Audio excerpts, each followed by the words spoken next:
da LN? Então você falou que entrou para a LN em 69, é isso? Eu acho que um pouquinho antes, 68, por Que aí. foi, digamos, me parece que o ano Mais mais duro, mais complicado. Como é que você. Por que você entra para a LN? Porque eu estava já também começando a ficar meia, porque eu queria luta armada. Não tinha saído do PC para o PCdoB em função disso, porque achava que era a única coisa que iria resolver as coisas aqui no Brasil. Aí do PCdoB também, ainda não tinha estourado o negócio de Araguaia. E ficava, não, a gente está formando grupos, equipes, mas você não sabia da existência do Araguaia. Então, aí o FON era da LN nessa época e terminamos assim, tendo conversas, tal, etc. E eu terminei entrando também, indo participar, aderindo à LN. Mas foi em função de achar que estava sendo enrolada pelo PCdoB também. Aí você já tinha esse quadro de que a LN, né, os Já movimentos está, né, estavam. claro, que estava preparando e fazendo e dando assim da luta armada. Enquanto os outros eu não sabia aí direito. Mas você sabia que a LN nessa época estava supervisada, o pessoal Sabia, estava. sabia, sabia. Já amigos, companheiros sendo mortos, etc. Como era o nome do crioulo, Fon, que eu estava contando para ele o episódio lá que tínhamos encontrado da tarde? José Luiz. Corrêa. José Luiz Correia. Então, nós tínhamos, como eu te disse, nós tínhamos se encontrado à tarde e à noite ele foi morto aí na 23 de maio. Atropelado. E você entrou na LN, qual que era a sua função na LN? Era principalmente jornalística. Então, me passavam as coisas que eu ia tentar passar para fora, e principalmente isso, assim, não tive nenhuma coisa armada. Uma ação ou outra de tentar conseguir médico para companheiros feridos, né? Como era aquele que então, não, tinha contato, como eu vivia não na clandestinidade, vivia normalmente, então, tinha contatos com alguns médicos. Então, às vezes, umas 2 vezes, fui solicitada para conseguir médicos para companheiros que tinham sido feridos. Algum tive êxito, o outro foi um trabalho danado, porque o cara ficou apavorado e disse que ia me denunciar. Eu estava com contatos com o pessoal de luta armada, etc. Aí foi dado um recadinho para ele que ele ia ser eliminado se me denunciasse. Aí parou a coisa, ele parou. Então, era principalmente de notificação para o exterior. Tá.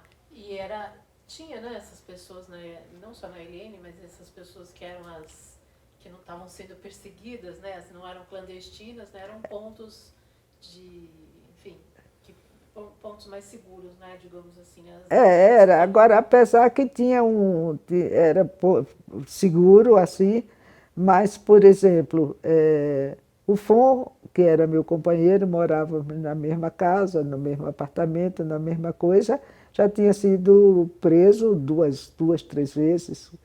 Então, como eu te contei, tinha essa coisa, eles sabiam onde nós estávamos. E na abolição, na Rua da Abolição, onde eu te contei, eles chegavam lá e ficavam fazendo aquela guerrinha para a gente não dormir à noite. Então, eles sabiam.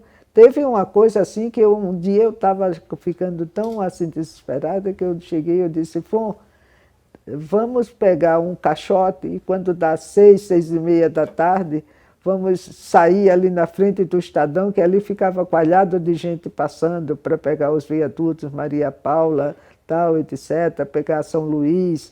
Era um ponto assim de muito movimento a partir das 6 horas.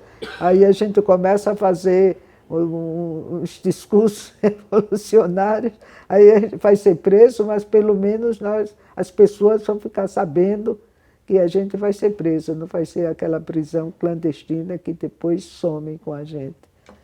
Então mas aí fomos, ele me disse que não era a coisa mais correta, tal, que melhor poderia ajudar. Mas assim, você sentia a qualquer momento que por quê e quando será a minha vez. E na ELN, nessa função, né, como você tinha outras pessoas ali junto com você, Não sei, você trabalhava? não sei, sinceramente não sei se tinha, porque era uma coisa muito para a própria segurança das pessoas, não tinha assim rede. Eu tinha sim, sabia que, por exemplo, no caso de mandar material para o exterior, eu sempre chamava a Jean Rocha e o... Como é o nome daquele...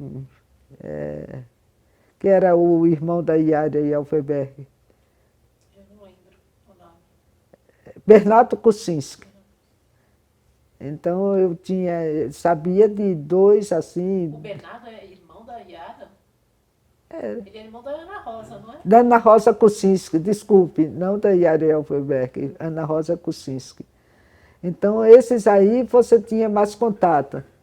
Ali em 69, o Marighella é assassinado, você está aonde? Quando acontece a morte dele, como é que... Eu estava assim ainda ligada ao PCdoB, mas saindo do PCdoB procurando contatos com o pessoal da ELN.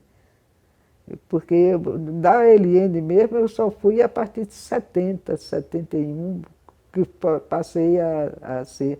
Mas até a morte do Marighella eu não estava ainda ligada realmente à ELN.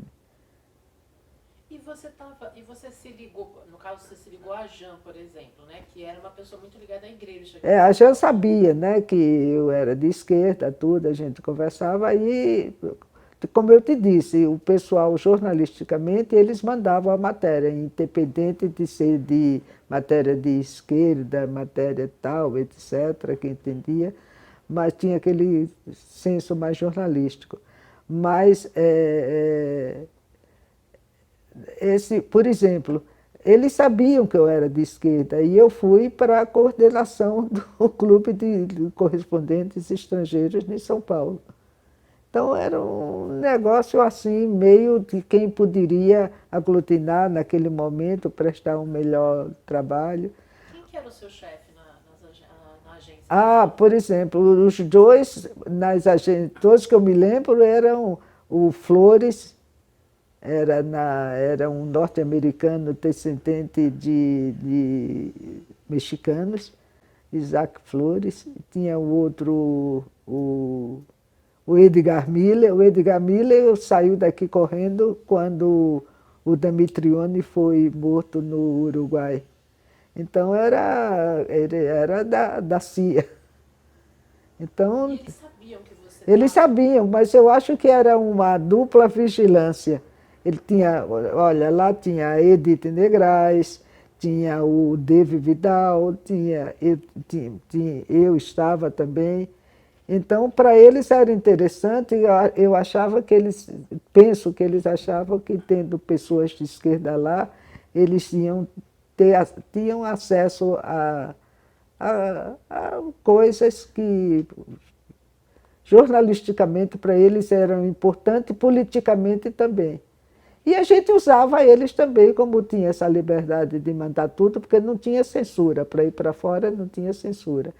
E quando vinha para cá também não tinha censura. A censura era quando a gente traduzia e mandava para os jornais. Os jornais aqui, as rádios e TVs é que censuravam. As agências não havia censura nenhuma.